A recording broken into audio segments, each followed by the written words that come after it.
Hello everybody, hope you're doing okay. Welcome to Bentley. This is 42 miles from London, 4 miles from Farnham and 5 miles from Alton, because I've got an old Milestone behind me. Now Matt set me a session today of 5 by 1 mile, so I thought it'd be an ideal opportunity to come here because there's a Milestone literally a mile that way. It's a fairly flat road, bit of wind tonight, not too bad. I thought I'd also do a bit of a mini Shoeoff. I'll do the first 2 miles in the Rocket X2 and I'll swap over to the Vaporfly 3. Now my theory is that I'm going to like the Vaporfly 3 more than the Rocket X2, although the Rocket X2, if you saw my video the other day, it's the first Hoka shoe that I think is half decent, so definitely a keeper. I got these for £195 with a 15% discount. So yeah, no super trainers tonight. I'm going to go for the real deal. I think in my size, super trainers are a bit of a waste of money. What do you think? Boston 12, it's a bit of an iffy shoe for sure. At least that's not too expensive, but the SC Trainer 2, the Kinvara Pro is not even out yet. It just seems like a complete waste of money, you know, like a load of squashy foam for £200. What is the point of that? Anyway, let's get on with the video. I'll do some strides first and then we'll crack into this.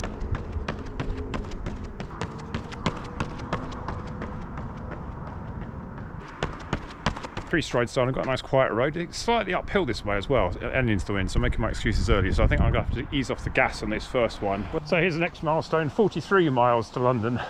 This is a place called Froyle. The real Froyle's up there. This is the old A31. The new A31 is the other side of it. Yeah, so I had it was the right about 6:30. I must say it didn't feel particularly easy. I think slightly into the wind, slightly more feeling of uphill than downhill, but very slight.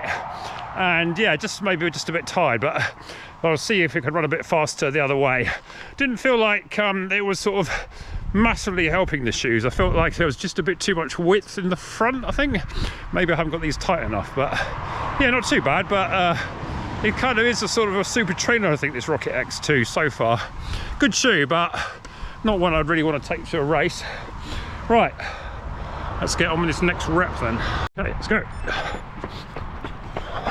We get a nice little gentle downhill for the first part, and we go off a bit and it's fairly flat. Right, put this down and see at the other end. Okay, second one done. It was a lot easier that way with the wind, a lot easier. Went faster, just outside 6 minutes, so that was all right. Feeling the left thigh a bit, so I've got to be careful. Right, into the Vaporfly 3s now. See if they can improve things. Okay, Vaporfly 3's on, not the easiest of shoes to get on when you have to pull in the laces so much, so I don't know if I use them for duathlon or triathlon, I'll be there all day. Anyway, it's about a 4-minute recovery I'm going to take now, and then I'll just go back to about a 2-minute one after this one to even it up. Matt said a minute 15, but I'm feeling like I need a bit more, so I'm going to cheat a bit on this one. Right, same again then.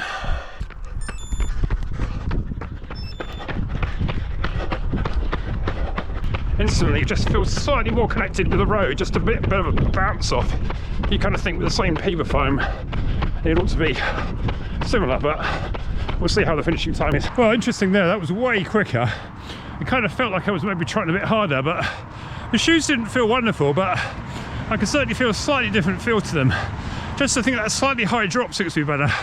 I feel a bit sort of flatter in the Rocket X2s, which I think that's why I said they felt softer. I'm not sure if anything they do. I think it's pretty much similar. I think definitely the Vaporfly 3 feels a bit softer than the first 2 versions. Not very much. Look at all the data later, but actually test I ran that faster, but was it putting more effort in? So let's see how we go on the way back. This will be about a 6-minute mile with the wind sort of behind. And it sort of feels like it's helping downhill, like got a nice little downhill to start, get a little rise past the junction, and then it's sort of flat into Bentley. But it seems an awful long way there. You look at your watch, haven't done half a mile, and you're still thinking, oh, this is hard work. Right. I've had about 2 minutes. I think it's about the same recovery as I had with the other one, so I think that'll do. See you back in Bentley. So, very interesting, as Alex Letty would say. Yeah, slightly faster. Whether I was working harder, I'm not sure. It felt like I was trying to hold back slightly, I think, just to see if I can gauge the effort, but I do feel happier in these. Not sure that I still don't prefer the Vaporfly ones. Just the upper just feels a bit disconnected, just slightly loose, but the midfoot's locked down is good. So I'm going to take a 2-minute one and just run back to the Milestone back in Froyle, and then use that run back as a warm down, I think. Okay, session done. I must say I was really trying there. Not sure I really like miles reps. I'm not sure that I really take to these 10Ks and 5Ks, but I seem to say I do better than marathons. I do 5 and 10Ks at the moment, despite the fact that I ought to be better at training for it. But yeah, that was a good one actually. I think it might have been slightly faster than all of them in that way anyway. I had about 6:10 at the mile and a few more seconds because it seems to be just over a mile between milestone to milestone. I think I did read somewhere that milestones in the old days, the mile was slightly longer. I'm not quite sure by how much. I have to check that against some Wikipedia references, or someone like one of the running brooms would probably know. I think those two would be great in a pub quiz. Right, well, at least coming in this way I can do my warm down without having to manufacture a warm down from the car. But yeah, first bit of lactic acid for a while in that session. Come on, get run over here. I'm right at the apex of where the old 31 leaves the new A31. So this bit here goes up to some sort of private house, and this bit here, the milestone, you can barely see it now in the dark, but this is like the A31 with the new A31 on the other side, which is dual carriageway. Also do time trials down here as well. The H10.8 is it for time trialists? Not a bad course, not the fastest. I think I did a 22 on it in like 1994 on my old Sigma black bike that I've still got. Not sure I even had tri-bars on. I think I must have done. But yeah, time flies, isn't it? And these mile reps don't get any easier either. Just on times there, the Vaporfly 3 is a clear winner, which I kind of expected, but I do wonder whether I was trying slightly harder. So we're going to look at the heart rate, see if we can see any evidence of trying. Obviously in the third, fourth, fifth reps, you're going to feel tired anyway. And I did actually find that the first rep, almost felt I needed to wake up weather shoes I've had on. So maybe there's a placebo effect, wearing your favourite shoe last, and you've got to, can give it all in the last. So that's why the most interesting comparison will be between the two sets out and back. See how I get on there. Anyway, hope you find this interesting. Like and subscribe, and I'll see you inside. So it's been a while since I've had a spreadsheet, so all those enjoy one, I hope you welcome it back. So let's have a quick look at what I did. 5 by 1 mile, basically going out one way and coming back the other way. If we look on the map here, this is the new A31 dual carriageway in grey there, and this is the old A31 through the village of Bentley. So I started where the milestone post is and went a whole mile to the next mile post towards Alton going this way. It was pretty much a mile on the Garmin. It was just slightly over actually, 1.01 to 1.02. I just wondered whether the milestones are exactly meant to be a mile apart. It sounds a bit stupid, but as far as I could tell they are. I did a bit of research, I said in the video, but anyway, maybe the fact that the alignment of the road isn't quite right, and maybe they're positioned slightly out from where they're meant to be. But yeah, I mean, it's good as, and if anything, it's always good that these things are slightly long than slightly short. So basically, if you go back to the spreadsheet, the times here are basically from the mile, from the auto mile on the Garmin, so they're not quite the actual milestone to milestone times, which is to just make it so that the math is a bit easier.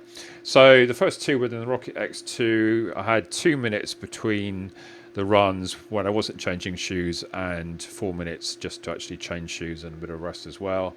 And I've also included some stats when I did the same session more or less out and back with the Vaporfly 1 back in March when it was really raining, and that was just before I did 1833, so I felt I was quite fit then. So what's interesting, I think that the first one is just so much slower than the others, and also the fact that when I was sort of going westwards towards Alton, it's slightly uphill. That's very hard to tell actually on the ground. It feels quite flat, but it's about 7 meters up overall, with most of that sort of coming towards little rises towards the end. These are all the Garmin measurements. When I looked at the map, the actual official elevation distance is about 7 meters. So basically it's slightly harder going out, and then it's obviously slightly easier coming back, and you can see that reflected in which way the wind was going as well. The wind was basically in the same direction in March as it was the other day, and it was just slightly calmer the other day, and also a bit warmer being summer rather than early spring. So yeah, what's interesting, I think that I almost like needed the first one to wake up, but you can see that as well as being the slowest, I had considerably the lowest heart rate. And in fact, if you look at the heart rate here, it shows a classic example of heart rate drift. Each of the averages go up and each of the maximums go up more or less, slight sort of stalling towards the end in the Vaporfly 3. But I was actually getting fairly close to my max there. My max at the moment is only 155, so if I do a session getting in past 150, I certainly feel like I'm working hard. Another interesting stat here is the power, is this Garmin power. I kind of given up with Stride. Maybe I need to give up with Garmin power as well, but I just put these stats on here for interest. Don't really ever look at it. But you can see, because of the fact they've got the wind adjustment, the Garmin powers are a bit of a nonsense, because I was certainly working pretty much as hard both ways, I felt.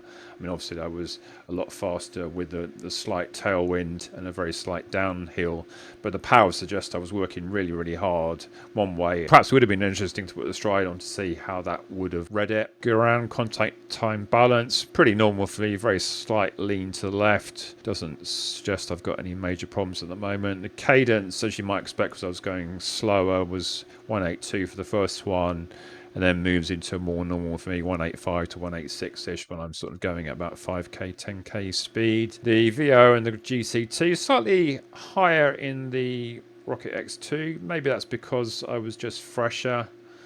I'm sure that they really felt like I was bouncing off the ground. Well, they did feel like just slightly more spread out. The actual lower drop, only 5 compared to 8 in the Vaporfly, does make you feel like just sort of slightly flatter to the ground. Not quite sure that really translates into these numbers, but it just felt like it was just slightly alien to me, which I think is probably why I preferred the Vaporfly 3. Whether they're really faster or not is hard to say, because you think almost they need to ignore the first one, because the second and the fourth are better comparisons, because obviously they warmed up, and I felt like I was really sort of almost like making up for the first one there, being a bit slow, and thought, well, I knew I'd run basically a 6-minute mile back in March, so I thought, well, I need to try and do that. And then the Vaporfly 3, maybe by then there's a certain placebo effect, because you've already done one and you've only got basically one to go, and then the fifth one is almost like not really part of the test, just getting the session done.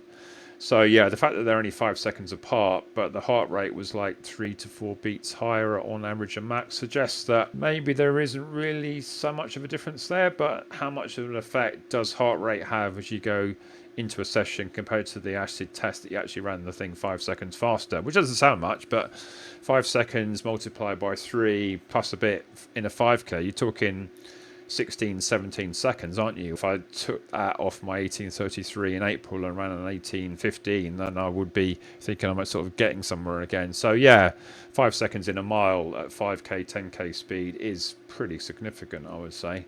But yeah, how much effort was I putting in to do that? But as I said, I was already pretty tired by then, and in a session like this, would be very hard to have a static heart rate. It suggests that you weren't really working too hard. I mean, obviously these aren't meant to be sort of flat out, and maybe actually run these a bit harder than Matt intended. He did say to have 1 minute 15 seconds rest, but I think perhaps because I was feeling a bit tired, and perhaps I just overcooked the effort, I felt like I needed the 2 minutes anyway.